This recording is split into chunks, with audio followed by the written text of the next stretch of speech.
Okay, here we go. In 10 years, Tesla is well positioned to be one of, if not the largest company in the world. To understand how, we have to look at a few different historical events. Let's start with this one, carbon emissions. Since the 1970s, when we realized that carbon emissions are contributing to global warming, a huge portion of the population, the ones that are easily swayed by scientific evidence and facts, have wanted to live a reduced carbon life. Of course, this has never been easy. Living a luxurious life takes much higher precedence for most people, and giving up personal luxuries when others likely won't in the hope of making a small dent on global warming has never been an attractive lifestyle to the vast majority of the same group of people that believe in global warming. And of course, that's the problem. Some have tried to solve this problem through changes of laws, lowering emission requirements, forcing energy-saving products, and even providing incentives for the adoption of renewable technology. And for the most part, these laws, which are often reversed by successive administrations, have had little impact. Not to mention, since these laws are generally only enforced in the United States, the biggest violators of these laws simply move their violations from the US to other countries that don't have these laws. Since global warming, as the name implies, is a global problem, this too has not helped. Enter this guy, Elon Musk. In 2006, he put out a master plan for Tesla, a company whose mission has been to accelerate the world's transition to sustainable energy. Elon's master plan was simple. Create a proof of concept vehicle that can show that electric cars can be as good, if not better, than combustion engine cars, affectionately known as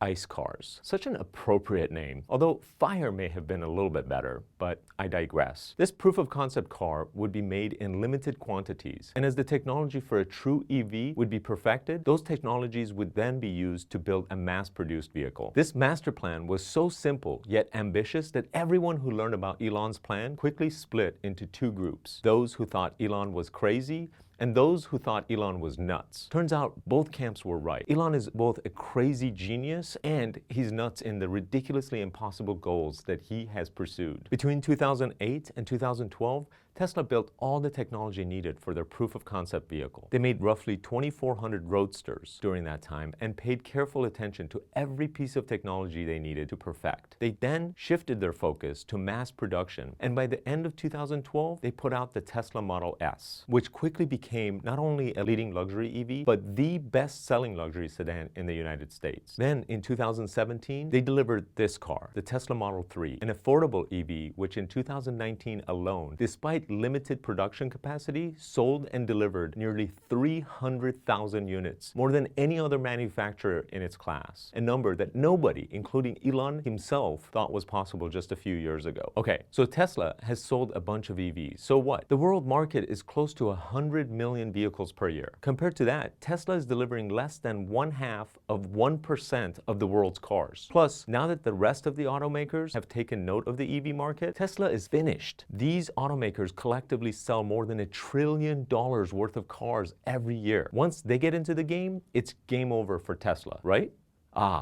That's where we have to review another part of history. It turns out that incumbents in a given market do have a major advantage when it comes to crushing upstarts that are doing largely the same thing. When a new competitor comes up against a large established company, the incumbents can usually crush the competition because they have greater resources, they generally attract the best talent, they can offer a better price, and even a better variety of products. These advantages are hard to overcome for a new startup in the space. However, history has not been kind to the incumbent when it comes to disruptive technologies. It's worth pausing here for a moment and define what is a disruptive technology. After all, isn't a car just a vehicle to get you from point A to point B? Yes, that it is. But a disruptive technology is one where you can achieve the same goal, but in a vastly different way. Some historical examples of disruptive technologies include the introduction of the steamboat in the 1800s as an alternative to sailboats. In the 1900s, cars were the disruptive technology to horses. More recent examples of the past few decades include PCs as alternatives to mainframes, digital cameras as alternatives to film-based cameras, iPhones and its copycat cousin Android as alternatives to every other cell phone, Uber as an alternative to taxis, and on and on. In all of these cases, the incumbents were unable to transition when the disruptive technology became the preferred choice. In fact, the incumbents are always absent in the new space. In some of these cases, the incumbent was even the leader of the disruptive technology for a brief period of time. IBM, for example, was a leading PC maker, but they didn't fully understand the significance of the PC. And for IBM, it was a fraction of their business, which was growing at the expense of their bigger, more profitable mainframe business. They were reluctant to invest heavily in PCs. Kodak is another great example of a company that was leading the digital photo transformation until their more profitable and much larger film-based division saw the digital group as a threat. Kodak is virtually non-existent today in the digital cameras. And of course, the leaders in mobile phones like Motorola, Nokia, Microsoft, and BlackBerry all disappeared a few years after the iPhone. So the question becomes, why is it that the incumbent with its vast resources can't compete in the new disruptive technology?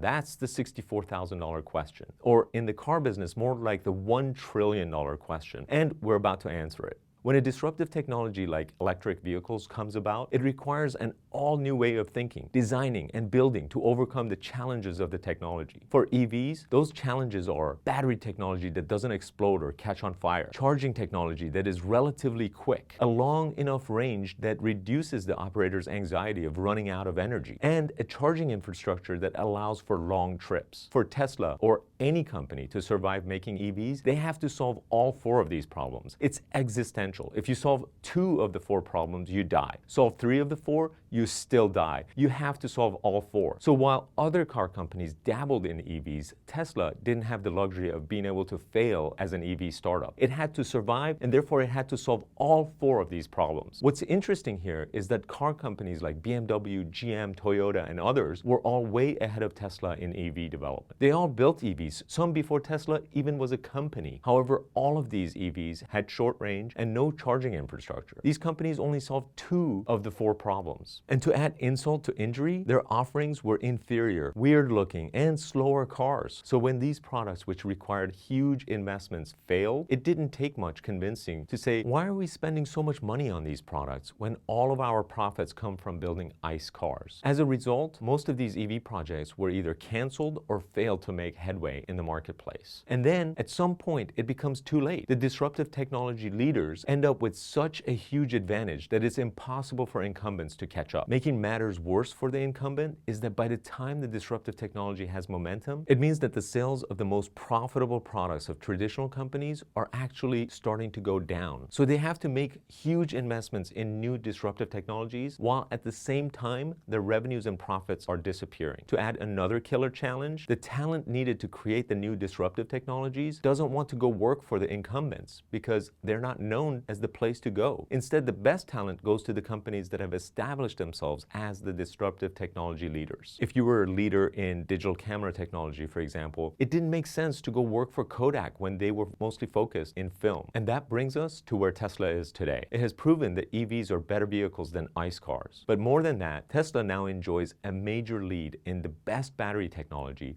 the longest range cars, the fastest charge times, and the largest worldwide charging network so that people can take long trips in their EVs. All the while, establishing itself as the world's EV leader means that it now attracts the top talent too. These advantages are now insurmountable because it took roughly 15 years to get to this point. So car companies, I'm really sorry for you, but it's game over. You're going to become a niche player. VW's CEO has already recognized that their fate might be similar to Nokia's. And he's right. We haven't even talked about Tesla's future vehicles, its software advantages, autonomous driving, or even robotaxis. There's just not enough time. Okay, let's go back to this. Tesla's mission has always been to accelerate the world's transition to sustainable energy. This mission is actually brilliant. And a few years ago, after Elon achieved the goals of his first master plan, he put out a master plan part 2. How do you say that? All right, just part 2 with new goals. Turns out the same batteries that can power Tesla's vehicles are actually amazing for storage of energy from renewable sources like solar and wind. Then when there is no sun, like at night, or when there's no wind, you can use the stored energy from the battery to generate the power you need. Then when the solar or wind are back, you replenish the battery. Yeah, It's literally that simple to have renewable energy that powers our homes, businesses, cars, and literally everything else. Will it happen overnight? No, of course not. But guess which companies are going to lead that disruptive transition when the momentum starts? It's companies that are making those investments today. And the company that's making the biggest investment in this area, you guessed it, it's Tesla. Nobody else comes even close. Sometimes the simplest answers are staring you in the face. As a planet, we must get to renewable energy because if it's not renewable, by definition, it will run out. And the transition has already started, led only by one company who has more than a decade head start on everyone else. Oh, and they just became profitable and gained major momentum. Tesla's annual revenues today are roughly in the $25 billion range. So how could they possibly become one of the largest companies in the world? Well, check this out. The car industry is over $1 trillion in size, and the energy industry is also over $1 trillion annually. In the next 10 years, both of these industries will be disrupted with sustainable options, and Tesla is leading that effort. Game over. Oh, and that's how Elon plans to fund his next insane goal, making humanity multiplanetary. Did I mention the guy so many people discount is an actual rocket scientist? What do you think? Let's take this conversation to Twitter and chat. You can find me at Hamid S. And if you enjoyed this video, give it a like, share the video, and subscribe to the channel. Until next time.